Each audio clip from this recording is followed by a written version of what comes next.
ये आकाशवाणी है। प्रस्तुत है कार्यक्रम सुर्खियों में। इसके अंतर्गत सुनिए उत्तर प्रदेश में नए सरकार के गठन पर चर्चा। इसमें भाग ले रहे हैं राजनीतिक विश्लेषक एसपी सिंह और आकाशवाणी संवाददाता कमल कुमार प्रजापति। 2022 के विधानसभा चुनाव में उत्तर प्रदेश में भारतीय जनता पार्टी ने 255 सीटें हासिल करके और सहयोगी दलों के साथ कुल 273 सीट जीतकर एक भारी बहुमत प्राप्त किया और लगातार दूसरी बार सरकार बनाने की ओर अग्रसर है। कल हुई विधायक मंडल की बैठक में आदित्यनाथ योगी को विधायक दल का नेता चुना गया और लखनऊ के श्री अटल बिहारी वाजपेयी एकाना स्टेडियम में आज थोड़ी देर पहले ही शपथ ग्रहण समारोह हुआ और इसमें आदित्यनाथ योगी ने मुख्यमंत्री के रूप में शपथ ली और साथ में कैबिनेट के मंत्रियों, राज्य मंत्रियों और स्वतंत्र प्रभार के मंत्रियों ने भी पद और गोपनीयता की शपथ ली। तो उत्तर प्रदेश में नई सरकार के गठन पर चर्चा करने के लिए हमारे साथ कार्यक्रम में जुड़ रहे हैं वरिष्ठ पत्रकार, राजनीतिक विश्लेषक एसपी सिंह। सिंह साहब, स्वागत है।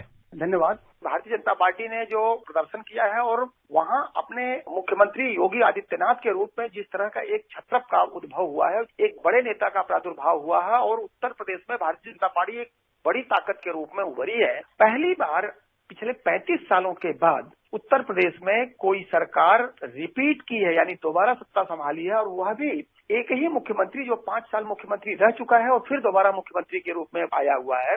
उन्होंने अपने मंत्रिमंडल में आज जिन मंत्रियों को शपथ दिलाई उसमें 16 कैबिनेट मंत्री हैं, 14 स्वतंत्र प्रभार के राज्य मंत्री हैं और 20 राज्य मंत्री हैं। इतने बड़े 50 लोगों का मंत्रिमंडल और अपने 51 लोगों का पहला शपथ ग्रहण समारोह और जिसमें प्रधानमंत्री या पूरी सेंट्रल गवर्नमेंट के सारे लोग, पूरी सत्ता, पूरे भारतीय जनता पार्टी का अमला, इतने बड़े स्टेडियम में भारतीय जनता पार्टी का तकरीबन लाखों लोगों की भीड़, जिस तरह का दावा किया जा रहा है भारतीय जनता पार्टी की ओर से कि अपनी ताकत का प्रदर्शन भी किया है, जिस तरह से चुनाव में उनके नतीजे मिले हैं, ठीक उसी तरह से पूरे लाव लश्कर के साथ, गाजे बाजे के साथ पूरा लखनऊ आज पटा हुआ था और भारतीय जनता पार्टी ने इस अवसर को 2024 से पहले की तैयारी के रूप में एक पहला प्रदर्शन बहुत शानदार किया है।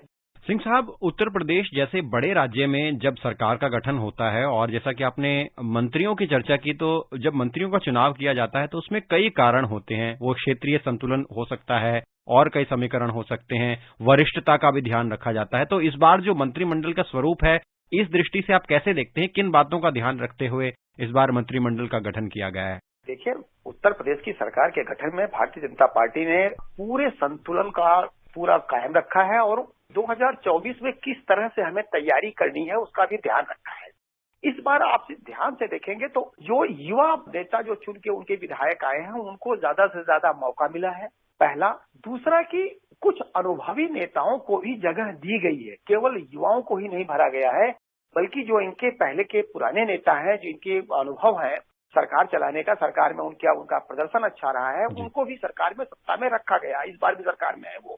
दूसरी बात कि भारतीय जनता पार्टी ने अपने जो इनके घटक दल थे एनडीए के, जो चुनाव लड़ रहे थे पार्टी के उत्तर प्रदेश में, उसमें निषाद पार्टी के संजय निषाद को रखा, कैबिनेट मंत्री बनाया। इसी तरह से अनुप्रिया पटेल की, सोनेलाल पटेल की पार्टी की जो नेता है उसमें उनके नेता आशीष पटेल को, जो एमएलसी है लेकिन उनको मंत्रिमंडल में जगह मिली है और कैबिनेट मंत्री बनाया है। इसी तरह से आप देखेंगे तो जिनको मंत्री बनाया गया है उनमें जातियों पर भी ध्यान रखा गया, किन जातियों का प्रभाव उत्तर प्रदेश की राजनीति में ज्यादा है, उनको भी उसी अनुपात में उनका भी प्रतिनिधित्व दिया गया है। दूसरा, क्षेत्रीय स्तर पर भी ध्यान दिया गया है कि जिन क्षेत्रों में इनको सीटों की संख्या कम मिली है फिर भी वहां का प्रतिनिधित्व घटाया नहीं गया है, ताकि वहां उनका प्रतिनिधित्व बना रहे, उनके लोगों की पकड़ बनी रहे। हारने के बावजूद जो इनके केशव मौर्य थे, उप मुख्यमंत्री चुनाव हार चुके थे, इसके बावजूद उनको कैबिनेट ही नहीं बल्कि उनको उप मुख्यमंत्री का पद दिया गया है और दूसरे एक बड़े नेता ब्रजेश पाठक को दूसरा बनाया गया है उप मुख्यमंत्री। दिनेश शर्मा को इस बार कैबिनेट में जगह नहीं मिली है। 3 बड़े नेताओं को जगह नहीं दी गई है, उनमें हमारे ऊर्जा मंत्री रहे हैं पहले राजनाथ सिंह और दिनेश शर्मा, इन 3 लोगों को जगह नहीं दी गई है।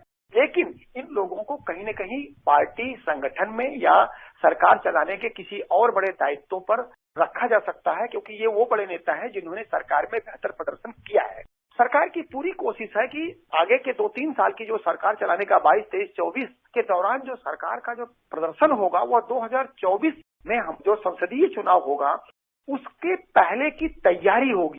इसलिए किसी भी तरह की चूक करने के मूड में भारतीय जनता पार्टी नहीं रही है। इसलिए मंत्रिमंडल के गठन में किसी तरह की गलती करने, इसीलिए ध्यान से देखा होगा कि पिछले जब से 10 मार्च को चुनाव नतीजा आया, उसके बाद से लेकर के आज 15 दिनों तक की लंबी कवायद के बाद, पूरी तैयारी के बाद की सोच समझकर अच्छी तरीके से कहीं से कील काटे कहीं ढीले न रह जाएं, किसी तरह का सरकार का गठन किया गया और पूरी मन से, पूरे मनोयोग से बनाया कि इनका मंत्रिमंडल का गठन किया गया, ताकि देखा 51 लोगों का, 60-61 लोगों का कुल मंत्रिपरिषद होती है उत्तर प्रदेश की 403 के मुकाबले, उसमें 50-51 लोगों को बना दिया गया। मुश्किल से 7-8 सीटें और बची हैं जिनको कभी भी किसी समय एडजस्ट करने के लिए भारतीय जनता पार्टी की पूरी कोशिश है कि जो उत्तर प्रदेश की सरकार है उसके कामकाज, उसमें जो मंत्रियों को जो बनाया गया है उनके चरित्र को लेकर के, उनके कैरेक्टर को लेकर, उनके राजनीतिक हैसियत के हिसाब से भी उनको जगह दी गई।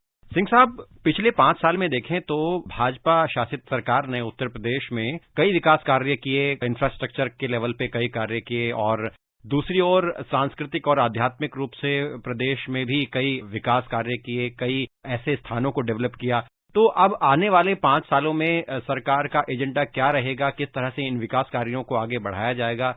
देखिए, उत्तर प्रदेश इस बात के लिए भी जाना जाता है, उत्तर प्रदेश की कानून व्यवस्था इतनी खराब हुआ करती थी जिसको लेकर के मतलब कहते हैं कि पूरे देश में सबसे खराब कानून व्यवस्था हुआ करती थी पिछले 5 सालों में। और इस चुनाव में भी आपने देखा होगा कि भारतीय जनता पार्टी का पूरा मुख्य एजेंडा ही था कानून व्यवस्था और माफियाओं और गुंडों जो दबाव बना रहता था वहां पर, उनको कैसे कम किया जाए और कानून व्यवस्था में सुधार किया जाए, ताकि बाहर से जो इन्वेस्टमेंट है, जो निवेश है, जो कंपनियां, फैक्ट्रियां, जो लोग उद्योग धंधे उत्तर प्रदेश में लगाना चाहते हैं, क्योंकि रोजगार एक बड़ी समस्या थी। उत्तर प्रदेश में विकास के कामों को आगे कैसे बढ़ाया जाए, विकास का काम तब आगे बढ़ेगा जब इन्वेस्टमेंट आएगा, इन्वेस्टमेंट तब आएगा, कोई उद्यम लगाने तब आएगा जब वहां पर कानून व्यवस्था की स्थिति बेहतर और अच्छी होगी।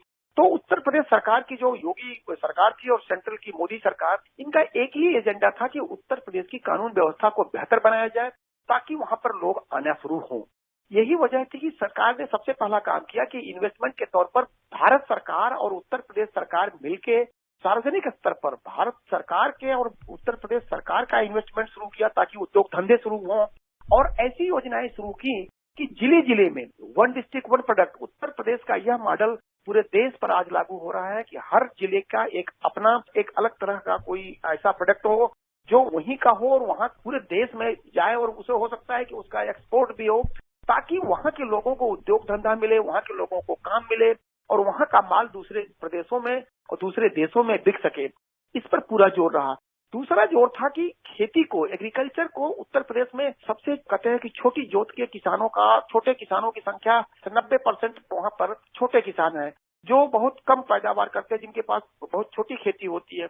उनके लिए क्या कुछ किया जाए, उनकी रोजी रोटी के लिए क्या किया जाए, वो क्या प्रोडक्शन करें, वो क्या उत्पादन करें, किस तरह की खेती करें ताकि उनके उत्पाद को भी बेहतर मूल्य मिल सके, जिससे उनकी रोजी रोटी और उनकी दशा और दिशा ठीक हो सके। इस पर पूरा ध्यान था उत्तर प्रदेश सरकार का, जिसका नतीजा ये मिला कि उत्तर प्रदेश के विधानसभा चुनाव में भारतीय जनता पार्टी को इतने बेहतरीन प्रदर्शन करने का मौका मिला। मंत्रिमंडल के गठन के तत्काल बाद उत्तर प्रदेश सरकार का पहला एजेंडा होगा कि जो मतदाताओं के बीच जिस तरह के वायदे करके भारतीय जनता पार्टी चुनाव लड़ी थी, उन चुनाव घोषणा पत्रों को, जिसको संकल्प पत्र कहते हैं, उसको कितने जल्दी से जल्दी जमीन पर लागू किया जाए और लोगों तक पहुंचाया जाए। निश्चित तौर पर अब सरकार के गठन की औपचारिकताएं लगभग पूरी हो चुकी हैं और अब कैबिनेट बैठकों का सिलसिला शुरू होगा और उसके बाद आगे आने वाले समय में सरकार किस तरह से राज्य में विकास कार्यों को आगे बढ़ाती है और किस तरह से कुछ और अहम निर्णय लिए जाते हैं, हम आगे देखेंगे। तो सिंह साहब, कार्यक्रम में आप जुड़े और आपने उत्तर प्रदेश में सरकार के गठन पर हमारे साथ चर्चा की, विश्लेषण किया। आपका हमसे जुड़ने के लिए बहुत बहुत धन्यवाद। धन्यवाद। अभी आप सुन रहे थे उत्तर प्रदेश में नए सरकार के गठन पर चर्चा। इसमें भाग ले रहे थे राजनीतिक विश्लेषक एसपी सिंह और आकाशवाणी संवाददाता कमल कुमार प्रजापति। ये कार्यक्रम आकाशवाणी के समाचार सेवा प्रभाग द्वारा प्रस्तुत किया गया। इसे आप हमारे mobile app news on AIR और YouTube channel news on AIR official पर भी सुन सकते हैं। इस कार्यक्रम के संबंध में अपनी प्रतिक्रिया आप हमें ईमेल कर सकते हैं। पता है airnsgtalks@gmail.com। ये कार्यक्रम फिर से सुनने के लिए लॉग ऑन करें हमारी वेबसाइट newsonair.nic.in।